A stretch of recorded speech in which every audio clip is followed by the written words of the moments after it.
I'll read. So it's late on the Sunday, the 30th of April, after the dog racing is finished. So I'm just bringing you an update before I reset everything tomorrow in time for, I think the first race is about 11:15, so I've only got a short time frame to do that. Try and get this video out on tomorrow on the 1st, but I just wanted to show you where we ended at and a little problem we had with Perry Barr when we lost that yesterday. I've put in the Discord group. I'll put a link to the Discord group in this video as well, so I can try and discuss ideas. And that is some good feedback coming in already. So we ended the month on £270 profit, which is that there, the monthly profit. Unfortunately, the week we had a loss of £36.75, which is a bit disappointing because it means our cumulative total is 495 when we'd been up to sort of 593 there. So as you can see, in the last 3 years, we've had a loss of £61.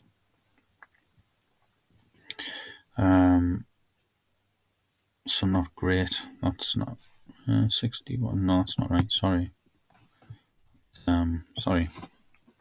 It's minimum value. I was going to say it doesn't add up to £61 there. Sorry, 98. Yeah, I was going to say it should be a bit closer to 100. So yeah, on Friday we lost Monmore, and so that means we had a loss of 47. And yesterday we lost Perry Barr, and we also ended Sheffield on a cliffhanger.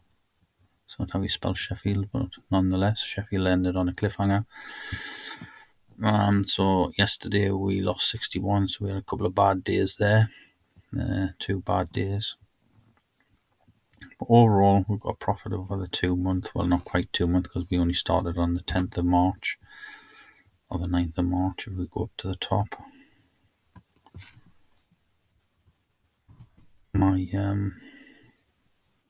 VPS is playing up again. It's getting really slow again. But I'm on a campsite at work at the moment, so it might be something to do that. Yeah, we started on Friday the 10th of March, and then we went live about here probably. Then we obviously, if anybody remembers and following all the videos, we had a couple of bad days there. So we ended March on a £224 profit. And then compare that to April, we've hit a 270, was it 270, nearly 271 in April. So the plan for May is I'm going to turn all the green strategies back on. I'm going to reset them, and I'm going to use the top 15. I've got the top tracks here. I've copied them from my Excel spreadsheet and pasted them into Google Sheets on the VPS, and it's kindly pasted them as an image, not into the cells. Not even pasting special and stuff like that's not working. Anyhow, that doesn't really matter. These are if you watched the previous video on some of the analysis of the first 4,000 races that I've done, these are the results of the first 4,000. Over 6,000 now, but of the first 4,000, this is the percentage of losses down here. So I've sorted them in the order of percentage of losses. So you can see that Henlow had the highest, so like 19%, nearly 1 in 5 lost at Henlow, 14 out of 71.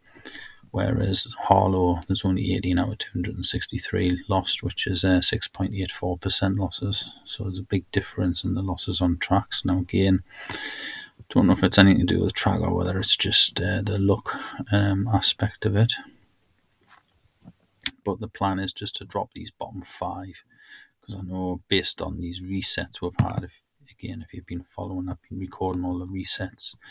You can see some of the high resets here, like Toast has failed 5 times there. Hove's failed 4, and they just so happen to be in the bottom 5 here. So you've got like Hove there and Toaster there.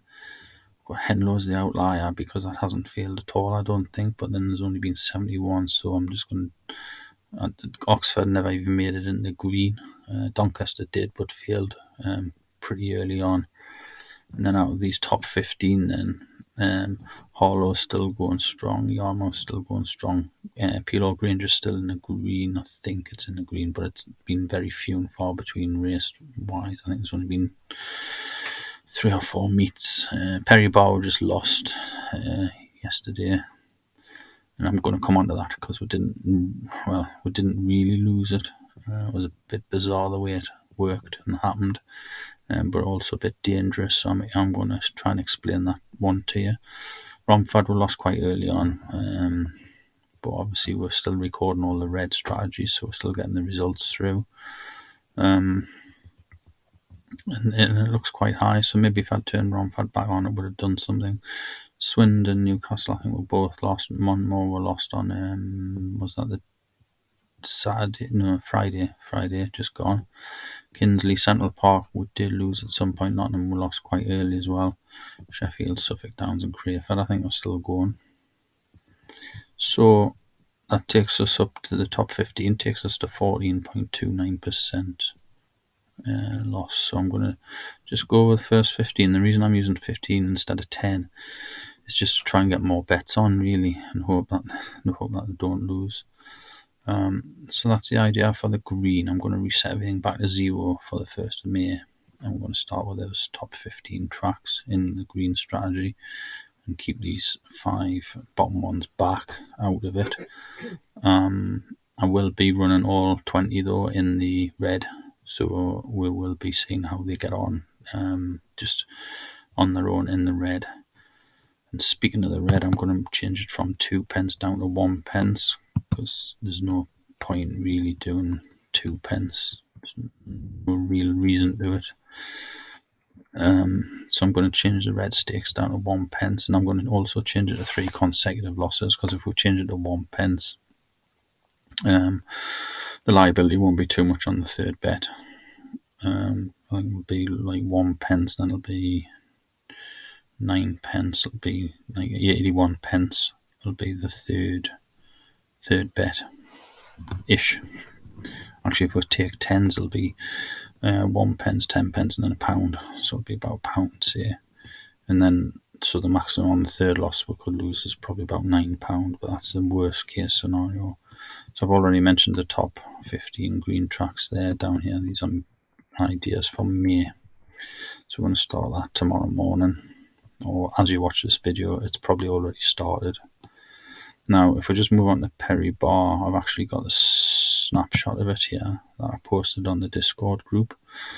Now, what happened here was it's obviously placed this bet here. If you look at the third one down, I've lost my arrow here. I'll underline it here. So it's placed this bet here, the third one down at 20, and it's on the 2021 race. It was £1 stake. The odds were 8.2 when it lost, so we lost £7.20. So what should happen next is that should settle, and on the next bet it should try and recover it by placing £8.20 bet.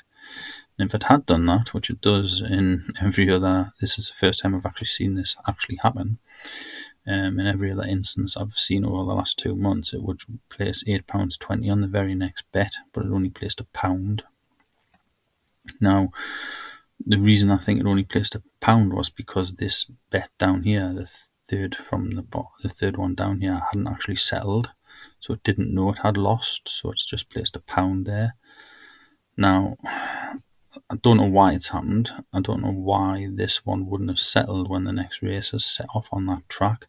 You'll quite often get this when you're trying to do recovery plans. When, say, if we were putting a bet like on my on the red strategy for the dogs, where you put a bet on every single race, regardless of track, you would quite often get it there where you've got a few unsettled bets, because obviously if there's, say, 6 meets run at the same time, then you're going to get races within a matter of minutes of each other, so you will quite often get 1 or 2 unsettled bets. They're waiting to be settled while you're placing the next bet, which is always a problem for the recovery plan, and that's what's happened here.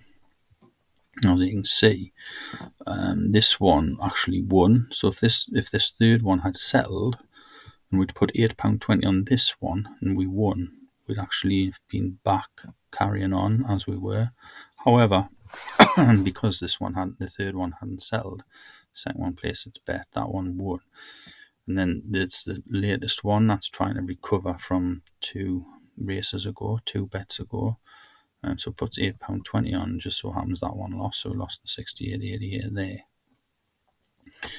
And what happens then is this. I know the screenshot shows it as paused, but what happens is it doesn't pause itself, because if you look at this bit here that I'm circling here, there is not 2 consecutive losing bets there. You've got a gap in between, so it doesn't realise there's been 2 consecutive losing bets, so it'll carry on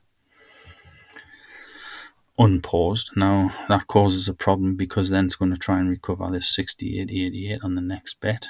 So look, A, luckily I found it, but B, it sounds like it could be dangerous, but it wouldn't actually be as bad as you think, because if I try to put that 68.88 on with even a price of say 5, not 8 or 9, that would be about like 300 odd quid liability, but didn't have that. I didn't have that in the Betfair bank, so it wouldn't have placed it. Now you might be thinking, well, what if I'd had 500 in, which is a good question.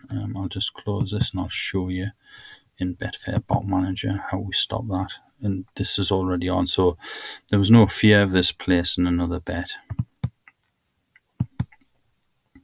Wrong track. Perry Bar try. There was no fear of this placing another bet. It would have just not placed anymore. Reason being is, if I look at the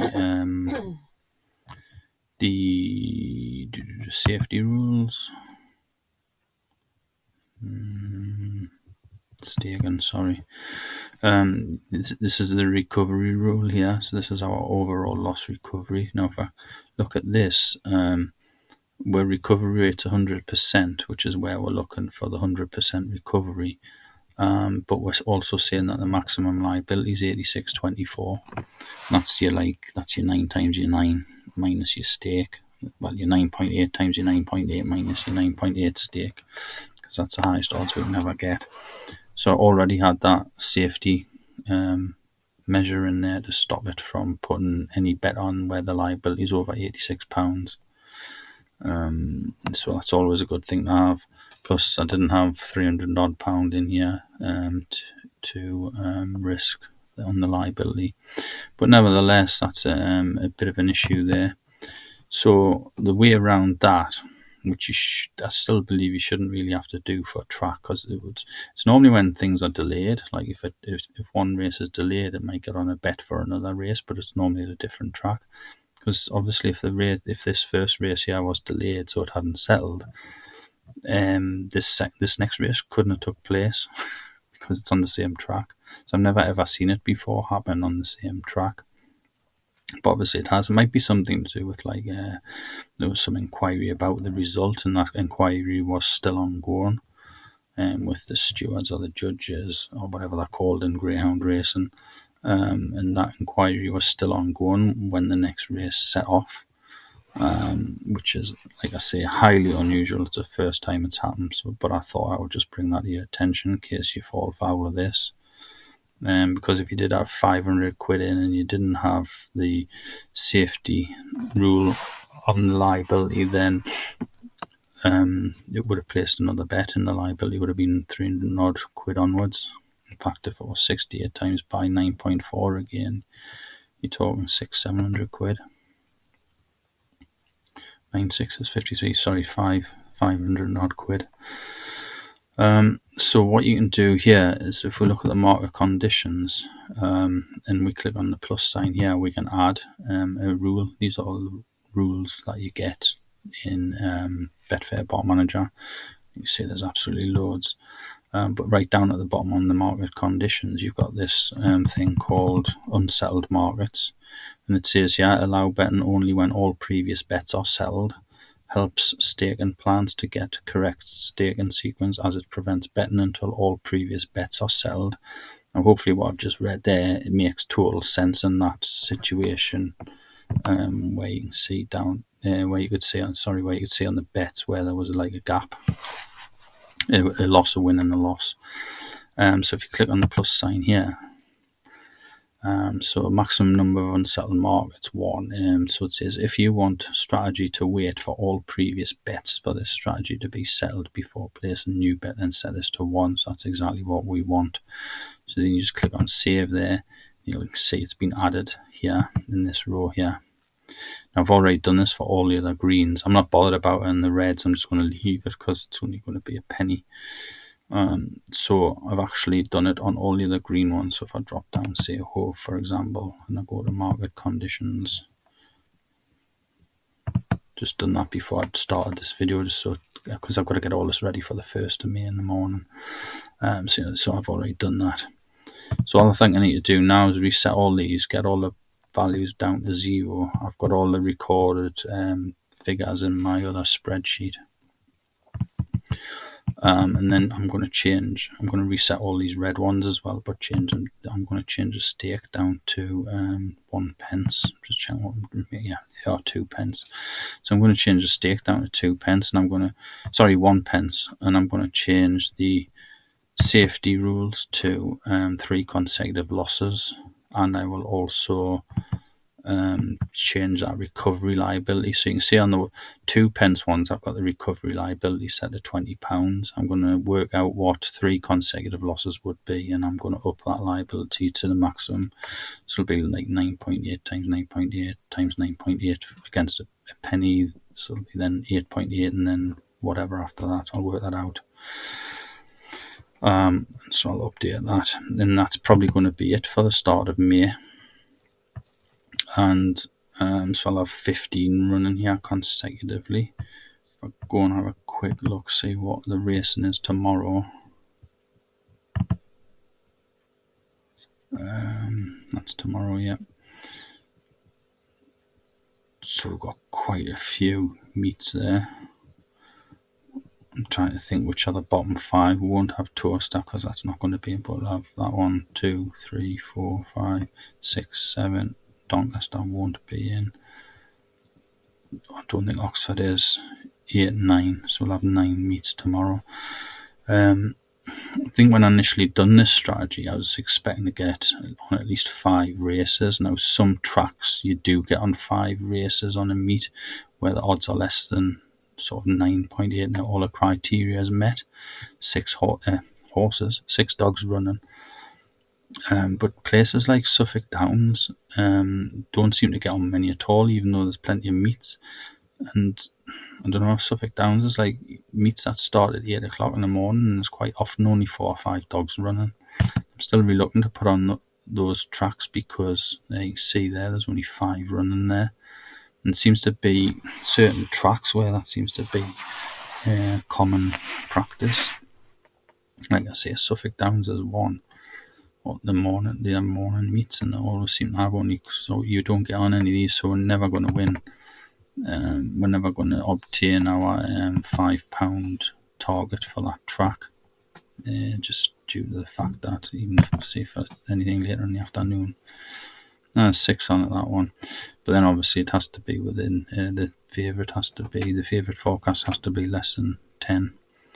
But yeah, just noticed, I think it might be more the sort of earlier races at Suffolk Downs, but as a result we never seem to get on 5 to get the £5. Because I just kind of half this and thought, well, if we get on half, well, we should get £5 from each. But then again, some tracks we get sort of 7 or 8, so it swings and roundabouts. It might average out to 5 or maybe even 4, so it might only be averaging out to 4.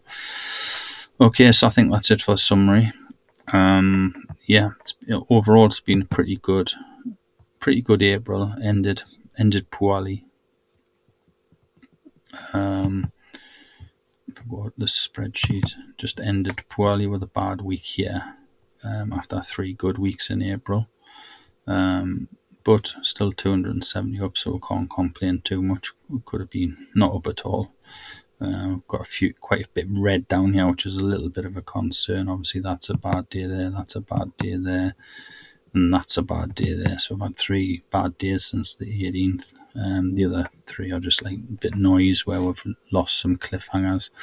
The other thing to mention as well, I'm going to put in here is I'm not going to monitor the cliffhangers anymore, so I'm going to put no cliffhangers. I know it might sound a bit odd, but I've got other things on now, so I don't have the time or inclination to come in every night and check. I think there's only been 1 occasion where I've reset a cliffhanger, and then the very next race at the next meet, whether it's the next day or like a few days later. There's only ever been one that's lost. Now I know that could bite us on the arse because it would mean losing a green strategy track, but I'm prepared to take that risk, I think, for just like I say, I've got a lot of other things on that I'm doing behind the scenes, so I just haven't got the time to come in every night. I mean, all I need to do for this once it's running is pull out the profit and loss each day from Betfair Exchange account, and I don't even need to do that every day. I can come in after a week and do 7 consecutive days and then populate this spreadsheet. I don't need to maintain it every day, but I have been. But what it'll mean I can do now without doing cliffhangers every day, I can just forget about this, and then I can come in, say when I want to do the next YouTube update, I can come in and just update the spreadsheet and populate the numbers, and that's going to be a lot easier for me. Okay, so that's all I've got for you for the end of April summary for the Greyhound strategies. The next video is probably going to be an update for April on the driftometer for all the different income streams. So stay tuned or subscribe so you can get a look at that one when it comes out. Okay, thanks very much for watching. Cheers now. Bye.